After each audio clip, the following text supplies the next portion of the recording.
Hey, how you doing? This is John, and welcome to John's Long Box. I'm here with Gustavo, who has his own comic, Super Killers. How you doing? You know what? After looking at that trailer and looking at you, grow your beard a little longer. You could be the patriarch. You could be young patriarch.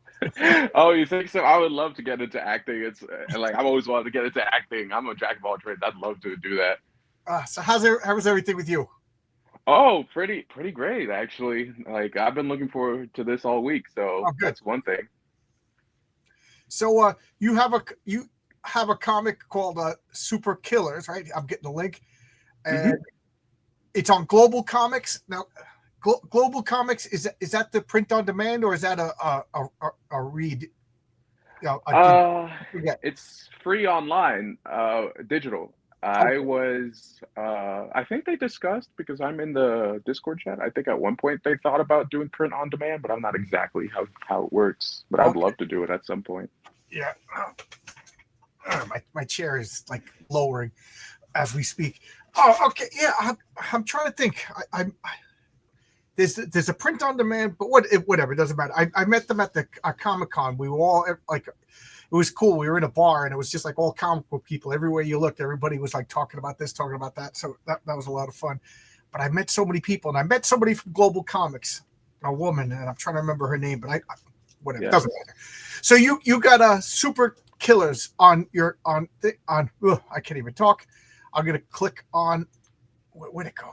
I prepped all this up and then I hit the wrong buttons because that's the way I do things here.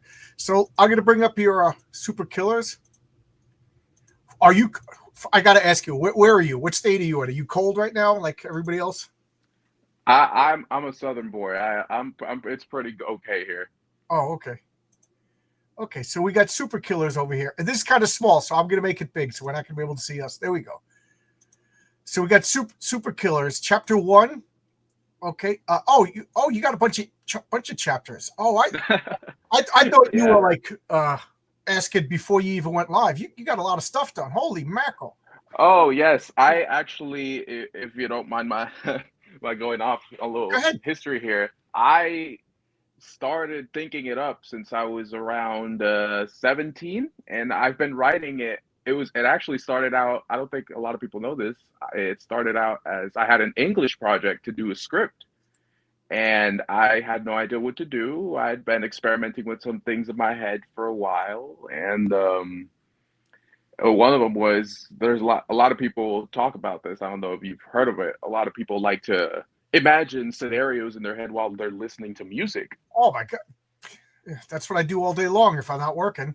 Is that so? Yeah. Well, yeah, that's how it I have an started. hour commute to work and I have an hour commute home from work. Oh boy, I I feel either that. read or I just put on music and literally plan out scripts. I play Yeah. the music because I don't want to hear people fighting on the trains and arguing and talking on their phones at top volumes. You know what I mean? So I do that all day long. Yeah. And yeah, it was just me as a kid, just on the bus, listening to scripts and all that, just doing it and imagining scenarios in my head. And then one day, the teacher's like, "Oh, you got to do this last senior project," and I'm like, "I don't know what to do." And eventually, what came of it was just me spending 3 months straight every day at lunch, just typing out the Super Killer script. Oh, cool. Are you just a writer? Do you draw also? I actually experimented with drawing for just a little bit. Yeah. So who's your artist?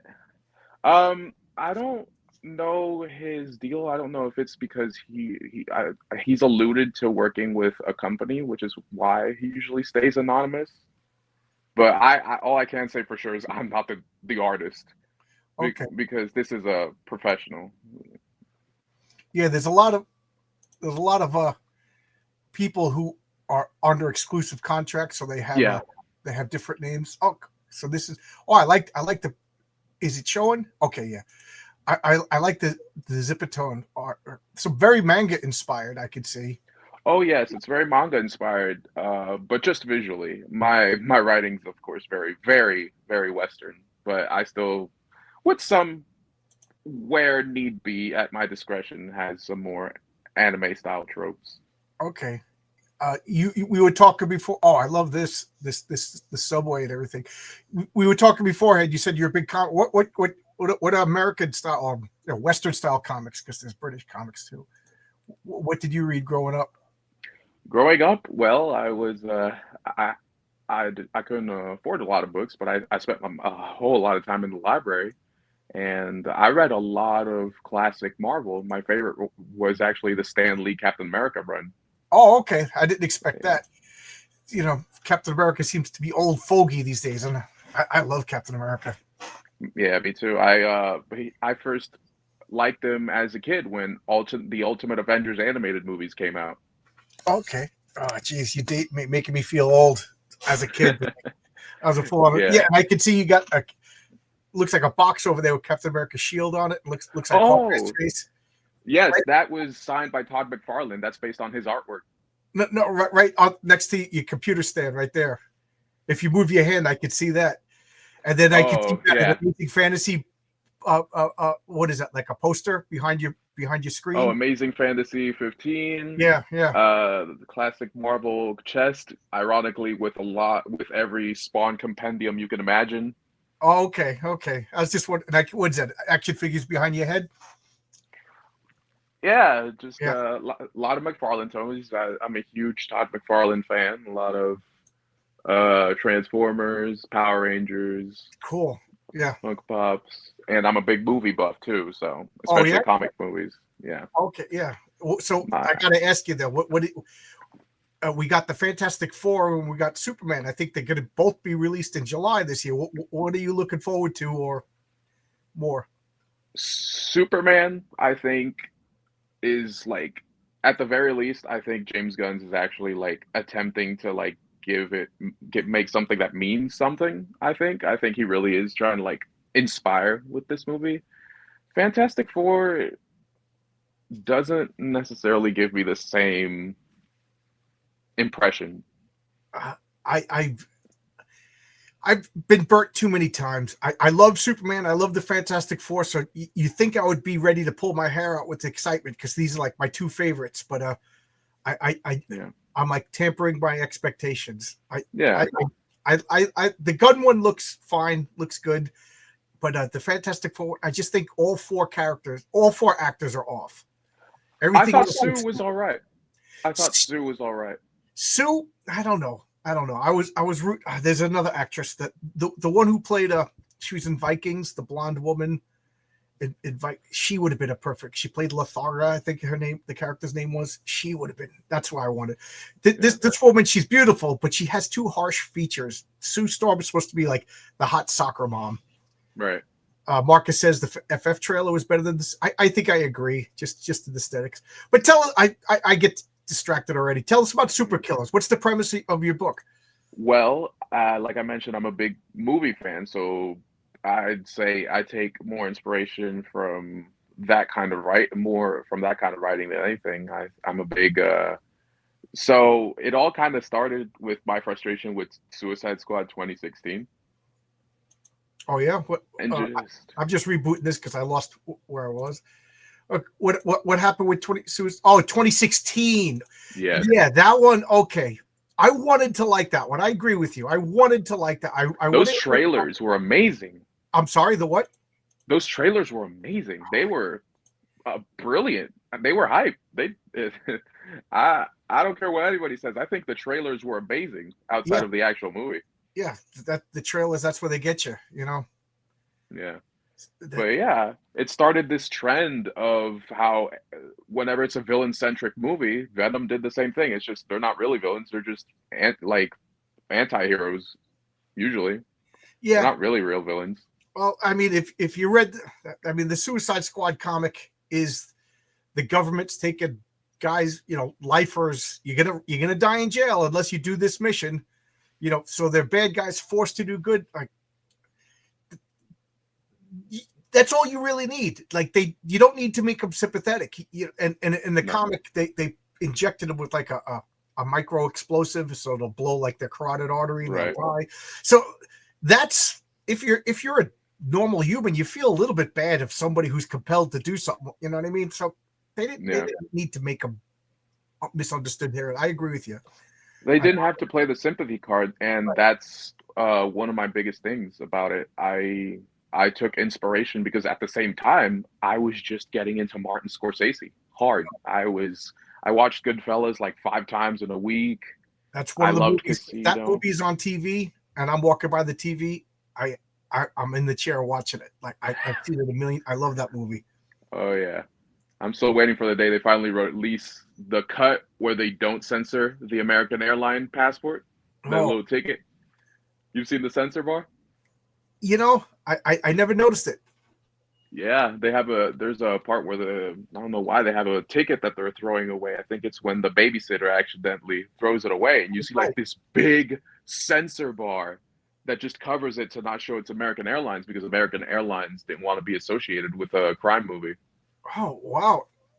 Is this on Netflix now? Because I have a DVD and I don't think it's censored. I think there are some copies that aren't censored, I don't but think I don't ever, that there you go. Because I saw it in the movies and I saw it for a re-release in the theaters. And I have no, I have a VHS. That's how old it is. So that's probably it. yeah, that there you go. Physical media. You got to get physical media. You got to get physical meter right here. Even though this has nothing to do with your comic, but did you see now that Crocodile Dundee DVD is edited? They're taking 2.5 minutes out of it. Yeah. And you can imagine the scene that they're removing. Yeah, I'm not. I think all history should be preserved, regardless Right. of what you think of it. I just think history's history, no matter what you think of it. I can't believe Martin Scorsese is allowing that because he's a big anti-censorship guy, and he wouldn't let. He was protesting Ted Turner colorizing black and white films. He was protesting. Wow. I think they were going to cut something out of one of his films in a re-release, and he just said, "Forget it, don't re-release it." Then so I don't know. I agree that not everyone that's an antagonist needs to be sympathetic. Sometimes a big bad. Yeah. I agree. Yeah. I've got a Cthulhu shirt on. When we'll make a Cthulhu movie, we don't need to understand Cthulhu. He just wants to. Matter of fact, understanding Cthulhu is the absolute wrong thing. He's supposed to be understood. Right. Hey, speaking of bad guys with sympathetic motives, we got Master Swag in the audience. How you doing? And Logic's Finest always has great comments. That concept was originally done with the classic film The Dirty Dozen. They were doing life in military prison. Yes. So they were given a suicide mission exchange for a presidential pardon. Yes. We all live. They kind of ideas bounce back and forth off each other. I mean, the Fantastic Four was a reskin of Challengers of the Unknown. Wow, I haven't heard that name in forever. Yeah, and and what's his name, Garner Fox, or Julius Schwartz, basically told Stan Lee while they were golfing, make a team book, make it, and the Doom Patrol and the X-Men, that's the chicken or the egg over there. Yeah. Comic books are for nerds, right? Yeah, absolutely. Nerd's not a bad word. Nerds are running the government right now and and exposing corruption. So let's hear it for the nerds. But anyway, I keep asking you at SuperKiller, and then I go off on other stuff. I actually apologized to my guests last night, RJ and RJ, because I just would not stop talking. Too much talk.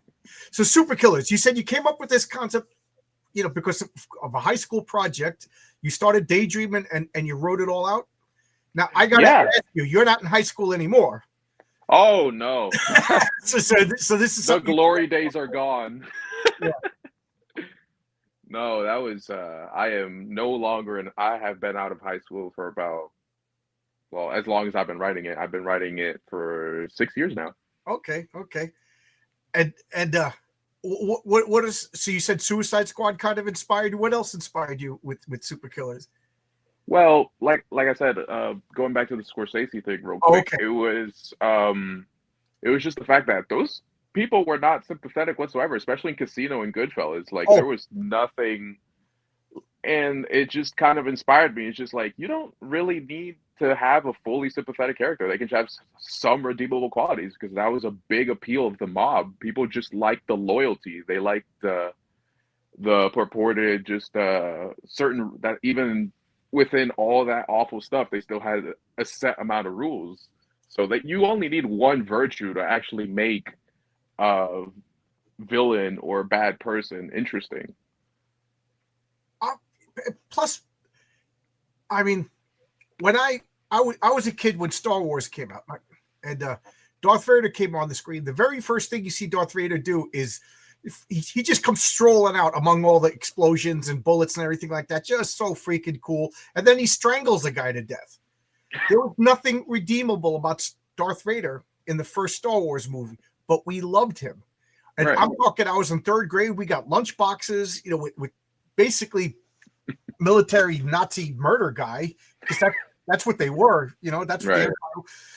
And they didn't really make Darth Vader sympathetic until like the last 10 minutes of the last movie. And and that was George Lucas switching up, because originally he wasn't even supposed to be Luke's father. So you knew he was supposed to be evil. That's a whole nother thing. I will never believe that Lucas had anything beyond the first movie written out. No, he didn't. He never would have kissed Leia if he had planned it out. I have always thought he's a lot better at world building than character writing. Honestly, I don't know how people would feel about that opinion, but I think most people, including myself, are good at coming up with a concept in a world, but the details are the hard part. So let me ask you about this. The SuperKiller. Have you planned like a whole big world? Is this an unending story? Do you have a fine? I can't even speak tonight. A finale that you're gonna lead up to? Yes, everything's been planned out for years, and I'm just slowly working through it since I have an artist, and it just gives me more time to perfect my craft and just work slowly through it. My plan was, there's the mainline series, which has about like 7 arcs. There's a sequel series, and then after that, a final series and a couple offshoots that I plan to do. Like, there's also a prequel that there is some prequels, some novels I was thinking about, but mostly there's just two mainline series. Like, one will be the sequel, but the longest, biggest thing is like the main saga. Like right now we're in arc 1, and there should be at least 4, 5 more, however long that takes, because I've been on chapter 4 now I've been releasing since 2022. Okay. But it started getting drawn since 2021. We're in 2025 now, and we're on chapter 4, and this is supposed to have 10 chapters. Okay, so tell us a little bit. What's the main story? Let me guess. I'm big on names. So SuperKillers. You got a military squad that's going around killing rogue superheroes. Am I close? Nope. Okay, all right. I took my shot, and I was wrong. Tell us the premise. Yeah, I take pride in the fact that I don't think most people can guess my plots. Okay, well that's good too. It keeps you on your toes. Yeah. When I was a kid, I heard a teacher tell us that every thought you've ever had is not original. I kind of took that personally. And it's basically about the main character, Jack.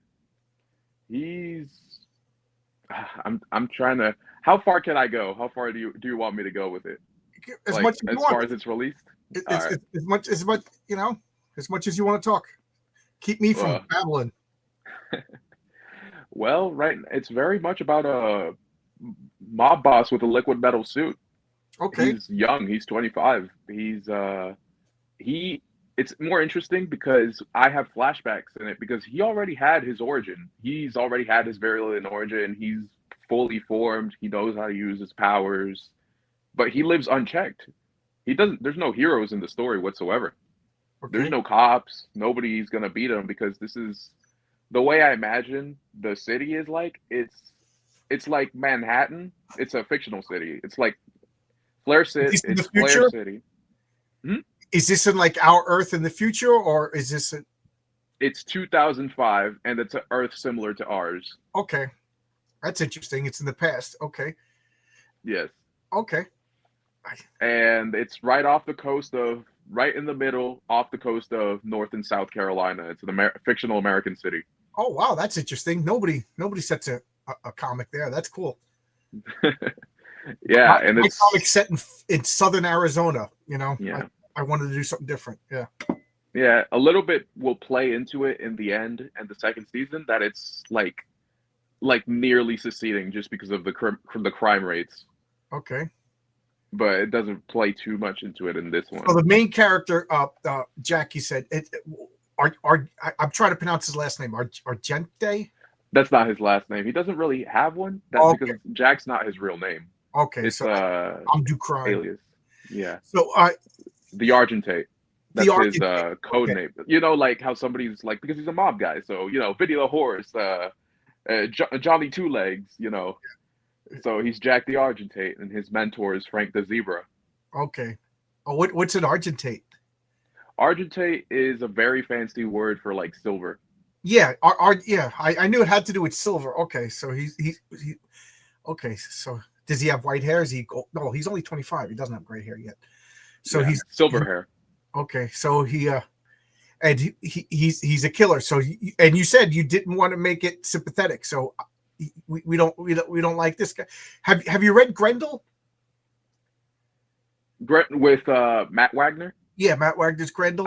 I have not, but I would like. I've been meaning to, especially after I read. Have you read his most recent Dracula book? No, I haven't. No. With Kelly Jones, my favorite artist. Yeah, two.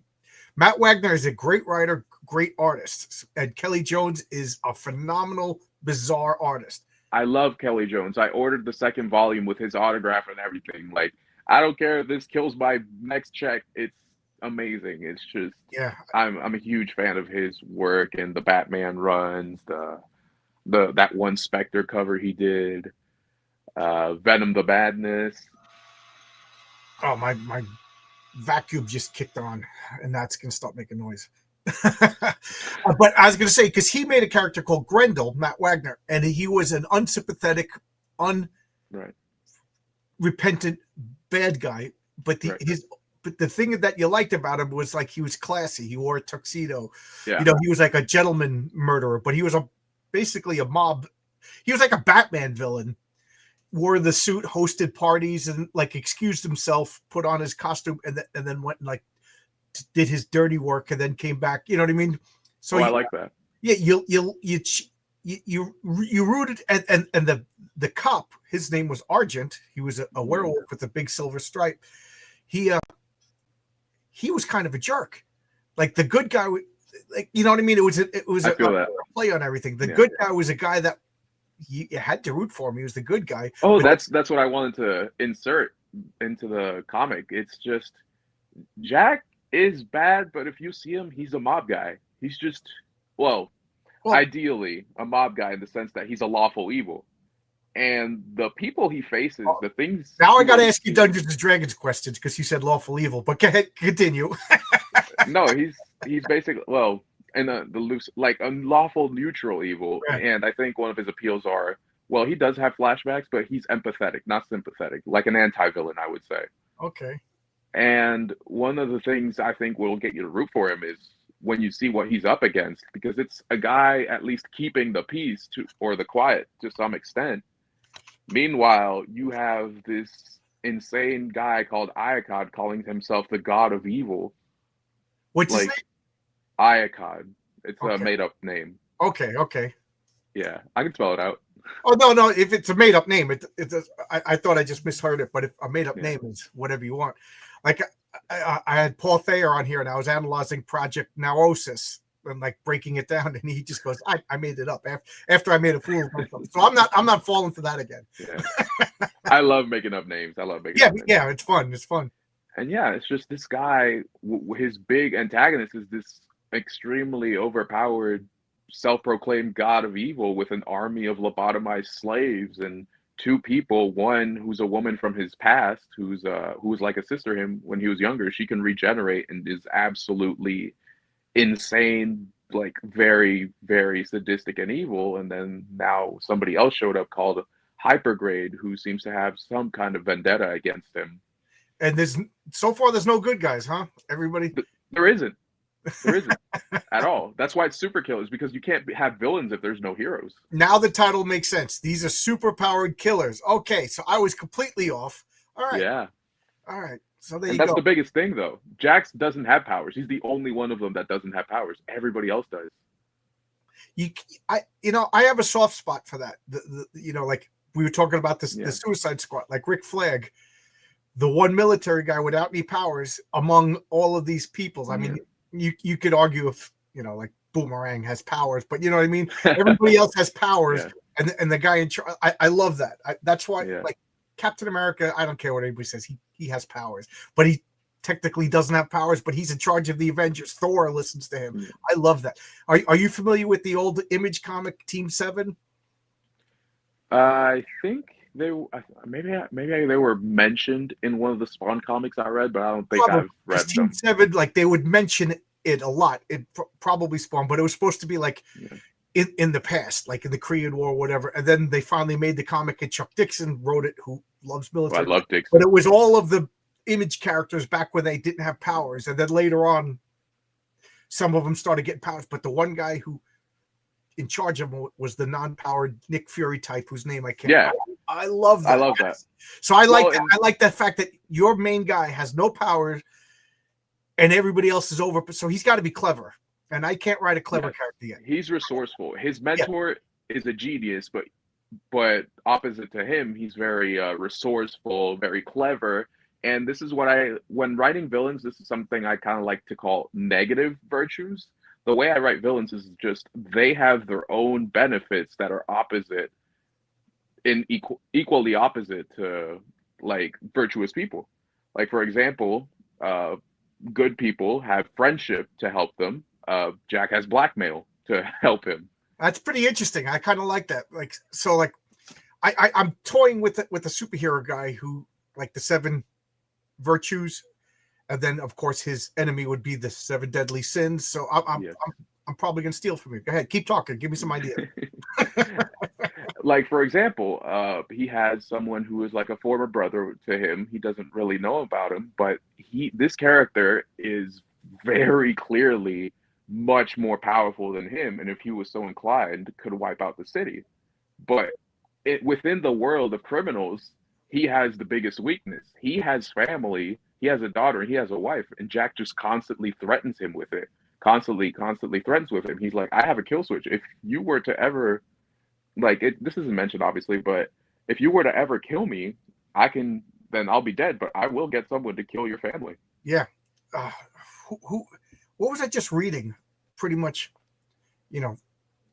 he was telling somebody else, don't have family, that don't get married, Yeah. It's a weakness in this job. Yeah.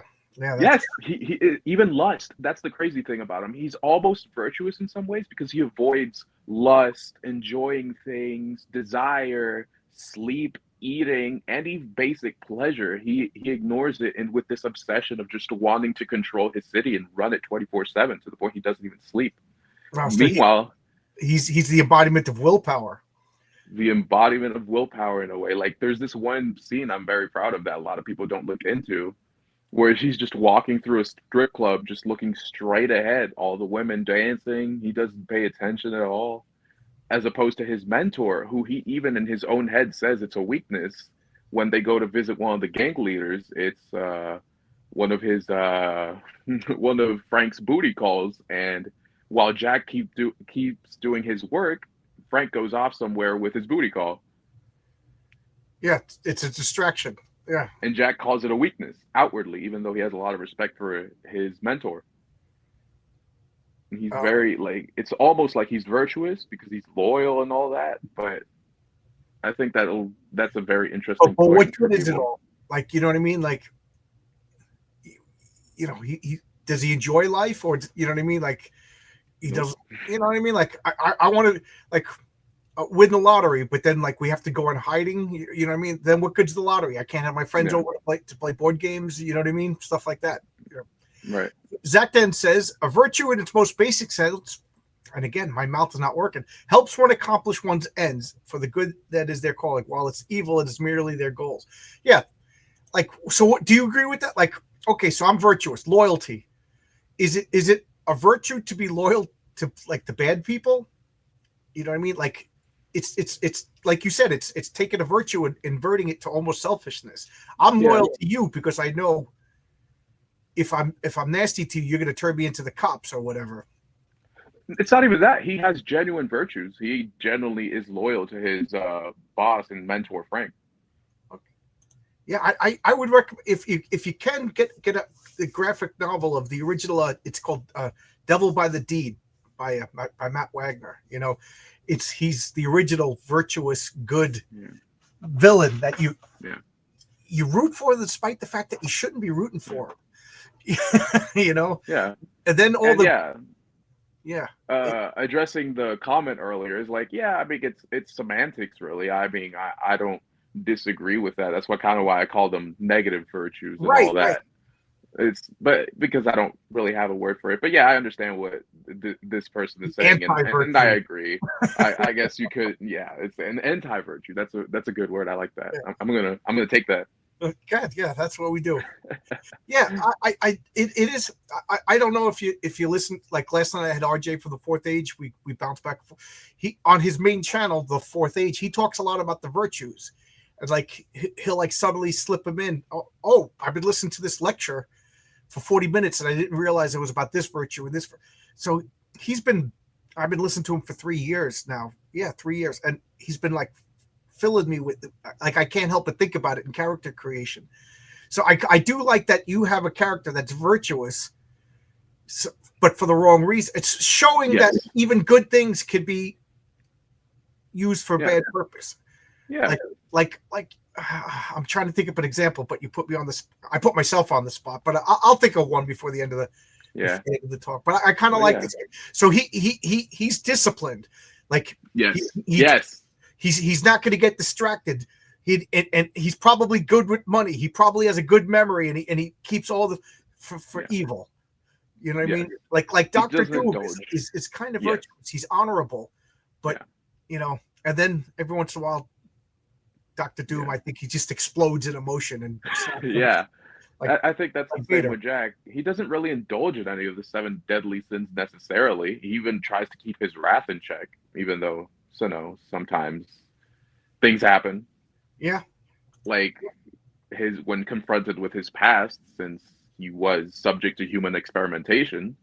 Well, Okay. actually, that's a bit of a twist, but let's just say everybody else got experimented on, and he was the only one that was tortured. Okay. Okay. Oh, this is your link. Your link is gigantic, so we're throwing it. Everybody click on the link and check it out. So let's talk about this. So if we go to your link, what it's a digital only, or you download a PDF? It's online. It's free. It's online for everybody to read. Oh, okay. I thought I saw prices. Oh, you can buy the PDFs if you so choose. Okay. Correct. Okay. And look at all this. This how many pages in it is? Oh, it tells you right there. Geez. 74 pages in the first chapter. Yes. Holy mackerel. Holy mackerel. Good for you, man. You've been busy. You've been busy. Thank you. Thank you. It's my life's work. I really want to make something of it one day. I have big plans. When I get to chapter 10 and finish the arc, I want to do a big faux leather hardcover release and make it a campaign. That would be awesome. At the risk of sharing your spotlight, I'm talking with Renzo, my artist, and he has so many cool character design stuff like that we are like, somewhere down the road, I'd like to put it like an oversized art book, and talk about the philosophy of the characters, and what we were just talking about, virtues, and how this character represents this virtue, and Right. let people know that there is depth to the characters. Maybe you don't pick it up by reading my stuff, but there are depth to the characters. This is pretty cool. A big oversized faux leather hardcover book. Do you have a date for that, or is that just something down the road? Well, whenever I can finish it, it's whenever I get to chapter 10, that's when it's going to be. So I guess So maybe we're in chapter 4. We're halfway through chapter 4, so maybe okay. 5.5 years. I was looking at these numbers. I'm like, you're past chapter, but 23, chapter 4, part 4. I got you. Yeah. Okay. So there's 24 items, but broken into chapters. Okay, I got it. Cool. Are you going to crowdfund, or do you think you'll just? Yeah, crowdfund it. And I think hopefully by then I'll have a lot more people that can appreciate it, and I can. My goal will probably be somewhere between, like, hopefully maybe 20K, maybe a 20K goal. Yeah, well, if it's going to be a hardcover book, so I assume it's Right. going to be pricey. So, yeah, because I have my book made about all formats together and in person. I'm going to say about $10,000, but it was a $10 comic. You know, nowhere near 74. You know, it was 40 pages. You know what I mean? So Yeah. you're going to have to charge a Yeah. little more than $10. You know, so It might be like 1,000 pages. wow, 1,000, dude. That is a rough thing to crowdfund and to ship out and produce.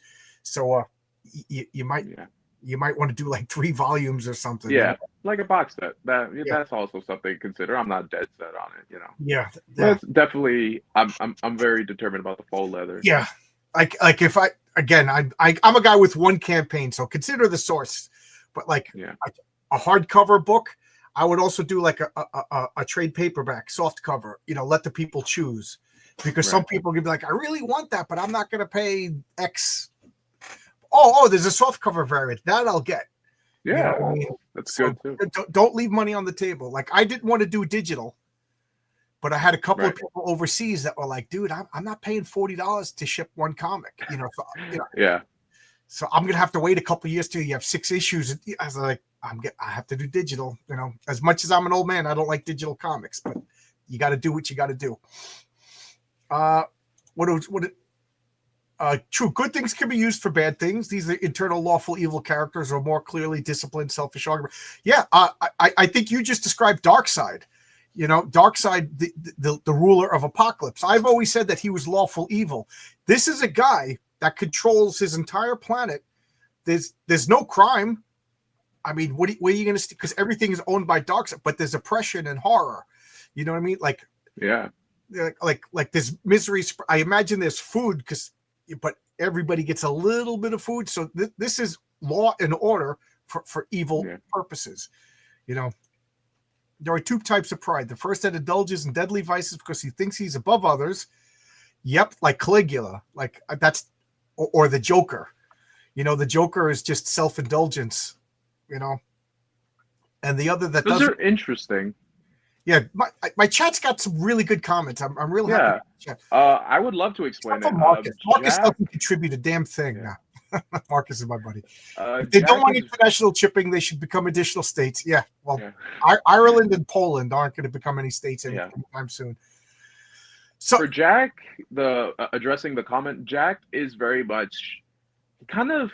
I think a big part of his character is he's not special and he knows it. So he doesn't think himself above or below anything. He's just going through the motions, just doing things, almost like obsessed with his work. He doesn't actually care about social placement, which is why he actually pretends to be the boss, pretends to not be the boss. He actually lets his mentor be like the face and the politics of it all, I while he just runs things and enforces things in the background. would it almost sounds to me like he has like an autism or an Asperger's kind of thing, like you know what I mean, like he doesn't. I don't. But like because he's a criminal, he doesn't have to make up for like, a lot of people like with what they'll learn to read people's face. Okay, I shouldn't say that, but he's just like, it doesn't matter. I don't know. Am I wrong? He's manipulative. He can be manipulative, and he understands how to deal with people. I think it's more he just chooses not to. It's not important. Yeah, it's very So he's a realist. He's an extreme Yeah. realist. It seems like. Yeah, a pragmatist. He's just a pragmatist. Okay, pragmatist. Yeah, that was the word I was looking for. Yeah, he's just That is an interesting character of villainous humility. Yes, like an ego death, like Yeah. an ego death. I think kind of thing. Like he's just there. He's just in the moment. It's just the objective and nothing else. But his flaw, my friend, is he will lose his crap if something doesn't go as planned. So he's Like he's a control freak. he's a control freak, 100%. He's Yeah. he's very flawed in that regard. Like you will see at one point, he, nobody knows that he has this metal around him, and in chapter 2, he'll go as far as to reveal his own identity, question some guy about stuff that not even his own closest mentor knows, all because he thinks that something from his past is coming back. and he is not happy about that. Like he's almost afraid of it Yeah, it's a not loss of going as control. planned. I planned for everything, and now some random X factor is going to show up and mess with my plans. Yes. It's a loss of control. So he's a sociopath, manipulator. Who could feign charm and everything like that. Yes, classic villains. Like I wonder now, have him and Lex Luthor meet for lunch. You know what I mean? Like how would that go? Like who would get the up and up on the other guy? I Because I think like the original John Byrne Lex Luthor was a calm, charming, sociopathic manipulator, and I then like Clancy Brown. oh yeah, what a great voice! And Michael Rosenbaum, coincidentally, is who I imagine for Jack's voice. Oh really? That's funny. Yes. That's funny. Yeah. Yeah, But he played Lex Luthor in Smallville. In case anybody doesn't know who we're talking about, Clancy Brown. I think of him because of Flash, because of his younger voice's Flash. I think of him, but That's right. He more also did the monotone. Flash in the Justice Wally League. West. Yes. Yeah, I forgot about that. Yeah. Yeah. Clancy Brown did a villain in the Venture Brothers. He played Red Death, and Red Death was this red skull looking flaming demonic being, and his eyes would turn red, and he would just be like, sometimes I lose control and I just need to kill. And then the phone would ring and it's his wife. And oh, hi honey, and just turn it all off, and like sweetness and everything like that. And, oh, where was I? And then oh my god, what a performance. But he kind of reminds me of Jack in the fact that like compartmentalize his life. Like I know your character Jack doesn't have a family and stuff, but just imagine if Jack could compartmentalize and like switch. I don't know. Yeah, but it's funny because he's always locked in. He doesn't even sleep. He's been awake 24 hours for 8 years. Like, wow. It's just, so he's got to have superpowers, otherwise he'd be dead. There's something wrong with the suit he has, with the metal he has. There's something off about it. It's not. There's something weird about it. Okay. It's like it seems to sustain him, but he also can't eat. He can't sleep. It's heavy on him. It hurts him a lot. He has 5'8". He has like a cybernetic suit that's taking care of his bodily needs. No, it's not cybernetic. It's almost an organic metal, kind of like what Colossus has. Oh, okay. The closest they can register to is silver. Okay, that's interesting. Yeah, he has it beneath his skin. In one chapter, you can actually see when hypergrade blasts his face, you can see the skin tearing, and he has the metal underneath him. It's ingrained into his muscle fibers, and then the second layer, which is on top of him at all times. So he's losing his humanity. I think that's the thing. I think that's what I love so much about writing him. He's been gone. Yeah. He already had his origin. He already became what he is, what he needed to be. And now it's all getting upset by the god, Icon, the self-proclaimed god of evil, with his gaggle of mutants and lobotomites attacking, like coming to his city, and we don't know why. This would be chapter 3 if you want to see Icon. Okay. All right. How do I do that? Okay, cool. All right. Chapter 3, epilogue. Where should I just keep going? I don't tell me if this stuff you don't want me to show it. You know what I mean? This is your. So is this Jack here with the gun? Or is this Jack? Cut out there. Oh yeah, that's Jack. Okay. Yeah, Full Metal. So this is Jack Full Metal. Cool. Yeah, with his death metal, I call it. Okay. Oh, so he could form it into weapons and stuff too. Yeah, but it's only on top of him. He's not like his powers are similar to T-1000, but he can't change his own hands or anything. Right, he can't. Yeah, he's still flesh. And that's Jason. Blood. Yeah, he's flesh and blood, so he can't just turn into a ball and roll away. He's got to keep musculature. Oh, what did I just hit? You're done. Oh, okay. I thought that was Jason right there. One of the other guys he pays off to work for him, and then Frank, of course, his mentor. This is Frank. Yeah, the 50-year-old guy who hangs around a lot of crazy superpowered people. Yeah, everybody's afraid of him. Okay, Chiku. Okay, all right. I'm digging it. Cool. I would recommend it. I think it's that's what we hear. I would recommend it, especially for people who love crime dramas and just something different. I think it's very different from anything else made. Yeah, sounds pretty interesting. I mean, first off, like you said, the main character is a bad guy, and then the main character, the bad guy, you're not supposed to sympathize with him. And The antagonist, yeah, no, yeah, he's and chaos, just chaos incarnate. you never mentioned any good guys. There isn't. Yeah, I was going to say that. That's kind of an interesting It's twist on so it. much from the villain's perspective that any quote unquote good guys or civilians are just there to get killed. They're just we even I there's actually an ongoing joke that I have where it's Ev's wife, which is one of the guy I mentioned earlier that Jack blackmails to work for him. Um, there's an ongoing joke where nobody mentions her name because she matters so little to them. Everybody just says what's her face or your wife. Nobody actually says her name. Hmm. Just Wow. to put into perspective just how much the civilians and anybody else outside of their little private war matter. So you were talking about Martin Scorsese before. So like these, mafia movies, these are big influence.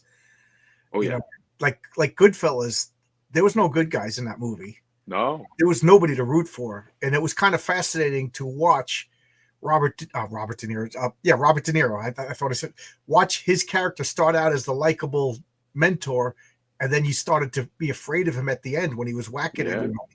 You know. Yeah. That scene with Henry Hill's wife is actually still pretty unsettling. Yeah, yeah. Where he's just walking and she sees the guys and he's just looking at her like, go in. Very casually. Keep going. Keep going back. It's very unsettling. And then he goes like this when she doesn't go. You know? Yeah. In some areas of the world, unfortunately, there aren't any good guys. Yeah, yeah. Yeah, no good that's guys. the thing. I feel like I'm watching anything with Batman. I'm not opposed to it. I'm not opposed to eventually having some good guys, but not in a way that they could oppose. I think I'm not going to say much, but Yeah, I mean there are some. It's hard not to spoil stuff. I believe me. I'm bad. I spoil stuff. Yeah. I'm also working on, though it's coming along very slowly, as you know, or as you may know, The Invisible Man is public domain. The who? The Invisible Man. There was a little bit of glitch, and I thought you said something different. Okay, The Invisible Man. Yeah, The Invisible Man. The book came out. Oh, geez, I'm trying to remember. Like well over 100 years ago. Obviously, you read it. I went on a kick while I read all of these classic monsters. Me too. And I think that's such an important thing. You need to learn from the old masters, and no writer does that, especially people my age. Nobody wants to read Tolkien. Nobody wants to read Moby Dick. Nobody wants to read philosophy, Machiavelli, The Prince, Socrates. Everybody just wants to do their own thing and think they're enough without even learning anything. If my comic makes it far enough, there's a major supervillain who the Prince, who really himself a reincarnation of Machiavelli, and that's his superhero name, the Prince. So so I read all this stuff too. I'm a big reader. The thing that struck me about the Invisible Man is it's the Invisible Man, but the process of becoming invisible drove him criminally insane. Right. That's why like in that world, that technology was never pursued. I thought that was fascinating. And I think it's further proof that sometimes you just, which I think is supposed to be Jack's biggest appeal, sometimes I find that one of the character traits that are not discussed enough is competence. I think somebody being competent is enough for you to root for them, especially in The Invisible Man, where everybody in the town's an idiot and you just don't want Griffin to lose just because, not to these people, Yeah. Not to these guys, not like this. So you said that it's public. So you're using the Invisible Man in something? Yes. I'm working on a novel called Vanguard 33, and obviously it's going to feature Griffin having faked his death and interacting with a lot of other public domain monsters, crossing paths with a headless horseman, Dracula, Edward Hyde, Frankenstein's monster, all that, and how it out of all of them scares me the most. I don't know why. Jekyll and Mr. Hyde, out of all of those books, that's the one that scared me the most. He is the most unsettling. Yeah. I remember reading it in college, and we had to write, like, what was the book? And I said, this was Dr. Jekyll knew exactly what he was doing. Yeah. he made this formula to give himself an alibi so he could act out all of his perverted desires with That is interesting. Yeah. But yeah, with Hyde, I'm gonna go hard. Like this is a depraved, very evil madman. So I'm Yeah. gonna make sure every deadly sin is mentioned, and even Griffin will be. Well, his interactions with Hyde will be like, even he'll be a little disgusted. He's like, "Wow, I thought of doing these things, but you actually did them." Yeah. Oh man. Yeah. I think Mr. Dr. I like Jekyll. that comment. I like that comment. Somebody said, "Earned victories for bad guys can be satisfied." Yes, exactly. You get it. Yeah. Plus, I mean, I like my good guys. A good guy overcoming a competent bad guy is satisfying. You know what I mean? Like, if the good guy's competent too, of course. Right. But like in your book, if Jack goes and beats the Keystone Cops just fumbling along, like you said in The Invisible Man, all the good guys were just idiots. Who cares? It's not satisfying. It's not a good story. Kemp especially is just one of the worst characters I've ever hated in my life, to the point where he has a very grisly fate in Vanguard 33, the Invisible Man sequel. And it connects to SuperKillers, actually, because Griffin will be the main antagonist of season 2 of the second arc. Like, you mentioned Dracula. The defeat of Dracula was satisfying because this was 4 competent people teaming up and using their skills to defeat a bad guy that was way out of their league. I would say Helsing.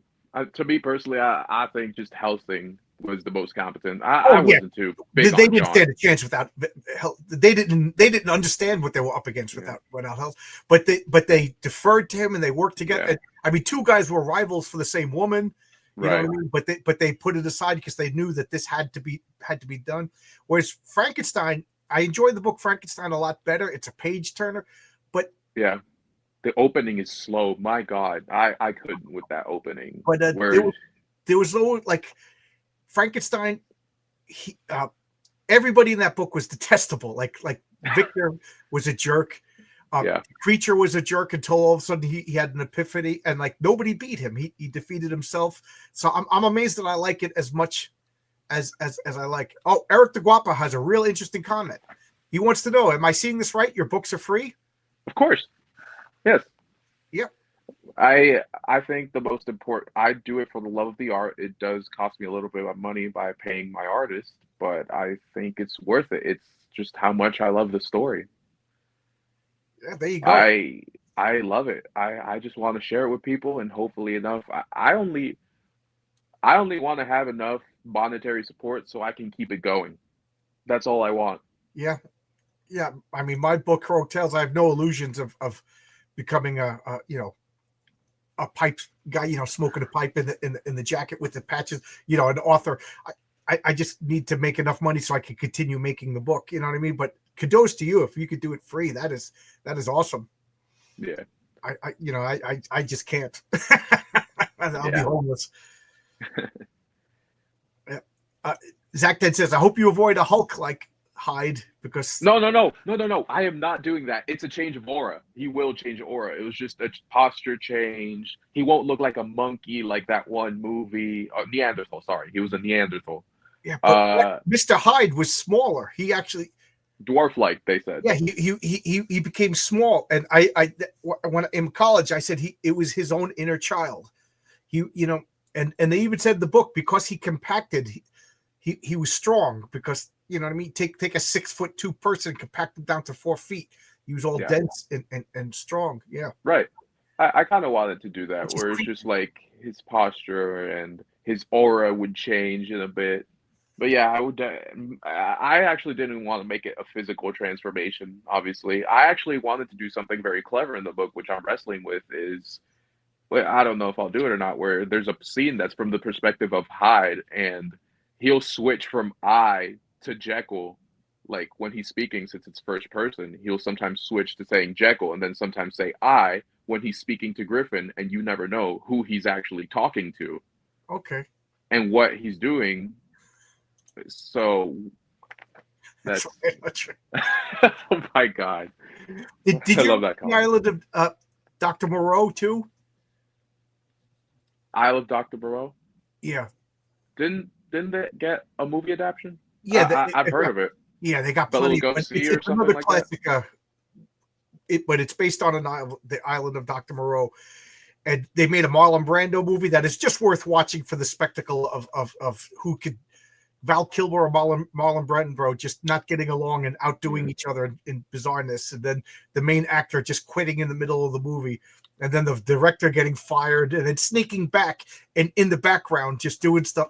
It's just such an insane movie. But anyway, there's a good movie from the 30s with I can't remember the actress's name who plays the Catwoman. But anyway, the novel's really good because it's all about the virtues of taking it all of these classic novels they're really like the original Star Trek. They're taking like a philosophical points and then using science I fiction. love the original Star Trek. Yeah. The Island of Dr. Rose. Do we have the right to take this culture and turn it into a Western society? And right. It was kind of like a whatever. What would Starfleet say about this, right? Yeah. Well, Moreau was tampering with the Prime Directive. It's funny that you said that about Star Trek because some of the best Star Treks. I remember me and my friend in college, we would watch them again. The Kirk ones or the Picard ones, and then we would like go to the cafeteria and eat it and like talk about it for like hours. Right. And then we started watching. Well, I started watching the new Star Treks. I'm like, this doesn't inspire conversation. From what I've heard, I don't even bother with modern stuff anymore, really. I stopped. I gave it a couple episodes. Hides real strength with his tenacity and shamelessness, which is a long run weakness, but right. And the fact that you couldn't recognize him, that was, he was his own alibi. I won't play with that. That where sometimes Griffin's like, there's something off about him, and then switches back to Jekyll, and it's like, oh wait. Yeah, like just think about it. Just imagine if the average person had the ability to get away with crime, would you take it up on it? Would you do it? Like, would we drop this veneer of civilization and do the crimes? That's what Dr. Jekyll and Mr. Hyde is about. That's why I think it's so scary, because that guy next door, but if he knew, that he could get away with this, would he do it? It's kind of like it's sort of like a Nietzsche kind of thing. Whatever his name is, I forget. This philosopher. Oh, Nietzsche, yeah. Just reminds me of that. It's just like if you could kill your god, would you? Like, a sort of deal. All right, well, we've been talking for an hour, man. I'm enjoying this. It devolved. There's a wrong choice of words. It devolved into philosophy, but I enjoy that. But I love before philosophy. I talk too much, I'm going to bring back your book. Is there anything that you want to say that I didn't give you a chance to say because I talked too much? Oh, I wanted to. I mean, I can go on. I wanted to talk about real quick about Ben 10 Legacy, which is something I'm working on. I'll pull. You have another link, right? So I'll bring up that link. Correct. Okay. Sure. Yeah. I forgot about this because I got so into what we were talking about. Sorry. Yeah, and the SuperKillers actually do have some philosophy, like the biggest one being the difference between strength and power. Okay, so Ben 10, Dial 10. I've never seen Ben 10, so I can't really speak on this. But what is this? This is a fan comic. But we try to stay as loyal. Me and Carrie's the author, who I've kind of done, like, I hope he agrees with the percentage. I think I've done like 33% of this issue. I hope he agrees with the percentage. If not, he can feel free to chime in. And I helped with the writing, some of the choreography, and just help with the lore accuracy and all that. Because we're both longtime Ben 10 fans, and it took off. We have over 100K views now. Oh, cool. So after the defeat of, I don't know anything about Ben 10. Ben 10 is 10 years. So it's 10 years after the last episode in the comic. I mean, in the cartoon. Yes. Okay. 20 years after it, and I think it's actually pretty. It means a lot to a lot of people. Since I see you haven't seen it, it means a lot to people my age. Just because I haven't seen a lot of these new cartoons, these whippersnapper cartoons. He's kind of our Spider-Man in a way. Like, I think he's more relatable than Spider-Man in a lot of ways, in the sense that he's more nerdy, he's more childlike, unlike Peter, who is just a science nerd. He's actually a hero and like a comic geek and a video gamer. So a lot of people grew up with him, like with I've that been hearing same a lot of thing. good stuff about Ben 10. Yeah, I should check it out. it I takes a know lot of Marcus is the inspiration same from age Jack as me, but Kirby. he has kids, so I'm sure he saw all these cartoons. Yeah, Yeah, it's there he goes. Yeah, his kids watched it. it's heavily inspired by Jack Kirby. Heavily. So there you go. Now I'm gonna watch it. I didn't know that. Yeah, down to the Kirby crackles with the little, the famous Kirby crackles with the little black Well, you're dots. recommending Saints Kirby. Marcus says it's good. I'll check it out. Yeah, especially the first series, and then the rest becomes more polarizing as you go on. Okay, all right. And yeah, and we kind of just wanted to write him as a genuinely like good hero that helps people. I think there's not enough of that. I think a lot of heroes have just, even the big ones, have devolved into just being celebrities with public grudge matches. So this is you know, you don't have the license to this or anything. This is just fan No, fiction. this is a fan comic. Yeah. So I My other just comic, wanted people to know. yeah, You know, so that's cool. Here's a question for everybody in the chat. Like, if you could get the IP for something, what would you guys want to do? I mean, you're talking. You got these public domain, classic monsters, stuff like that, and now I assume Ben 10 for you. But what is there? Is it like Bugs Bunny? I know Popeye's now public domain, and everybody's making a I know just who I would do one, like, but he'll never be public domain because I'm gonna do Batman one day. Everybody's gonna do Batman one day because it's 2035 is right around the corner. Right. But you got to be careful with that because you could do Batman with the purple gloves. And yes, I have the design. It's coming. Yeah. I actually have the design ready already, and I actually gave a meaning to the purple gloves. Oh, cool! There you go. And obviously he can't have his no-kill rule because of copyright. So instead, he uses the Bushido code, where it has to be an honorable kill. Okay, that's going to be my approach. There you go. I mean, I don't know. Who would I want to do? I mean, I would do Bane. You would do Bane? You like Bane? I'm a Latino man. English is my second language, and you do it good, man. I had no idea. Oh yeah. Oh, so when you said South, you're way South. You're like, you're out of the States? No, I'm in the States. Okay.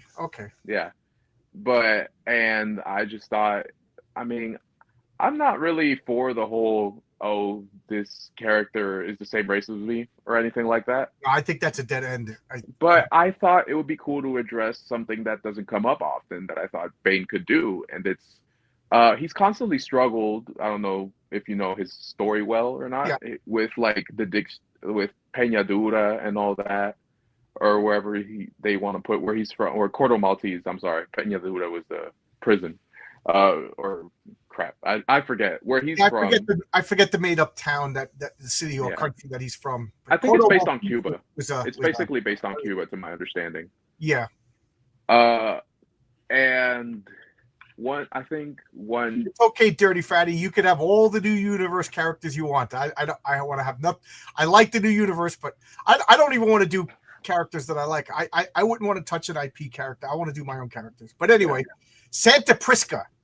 That's where Bane is from.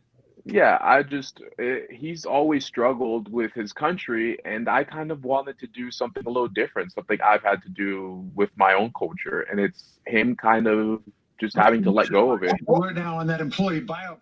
What the hell just happened? I just hit a button by accident, and Trump started talking to me. Sorry about that. Oh, it happens to everyone, I think. Yeah. But no, it was just I thought it would be cool to just do a story where he kind of has to let go of where he's from, something, and he realizes there's kind of something wrong with his culture, and he has to let it heal by itself and stop trying to overthrow the next dictator over and over. Oh, okay. And he has to let the people help themselves, and it's just him leaving the island hoping for the best for them, and because that's what happened to me in a lot of ways. I grew up here, learning to let go and let other people, it seems like you're very interested in control in your characters. Yeah. Right? Bane is a control freak. He's the master manipulator. Yeah, he's a genius. But yeah, and because I've had to face that too, where it's where I've had to face that too, where it's like your own people. Sometimes there's something inherently wrong in that culture, or where you're just like, you know what, I just have to let it go. You guys have just got to figure it out on yourself, by yourselves at this point, you know. And I thought him being a Latino, me being having to deal with something like that, I thought it could make for a good story for him and give closure to his constant struggles with having a perpetual revolution where he's from every time. Yeah, yeah. I Chuck Dixon and Graham Nolan.